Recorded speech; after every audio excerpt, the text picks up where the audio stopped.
Some Adventists think that Ellen White was a very domineering, dogmatic type of individual and that you wouldn't want to be around her. Well, let me just tell you one story about how she accomplished what she wanted, and it certainly was not a dogmatic way of going about it.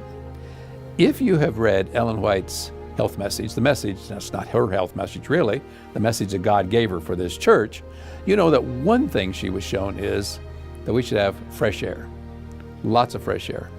Especially back in the days before there was air conditioning, you should have your windows open, get fresh air.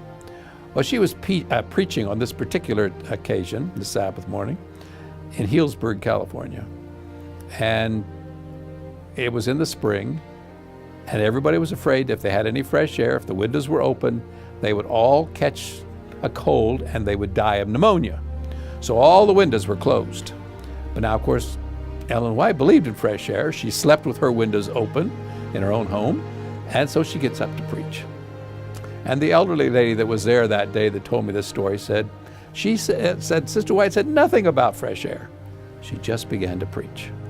She said after a while, she stopped in her sermon, and she said, I wonder if the deacons would mind opening the windows on this side of the church. So the deacons got up and lifted all the windows and opened the windows on that side of the church. And she said, Sister White began to preach again. After a while, she paused again. And she said, I wonder if the deacons would mind opening the windows on this side of the church. So the deacons opened the windows on that side of the church. This elderly lady told me that by the time Sister White sat down, she had every door and every window in the Healdsburg church standing wide open, but she'd never mentioned fresh air even once.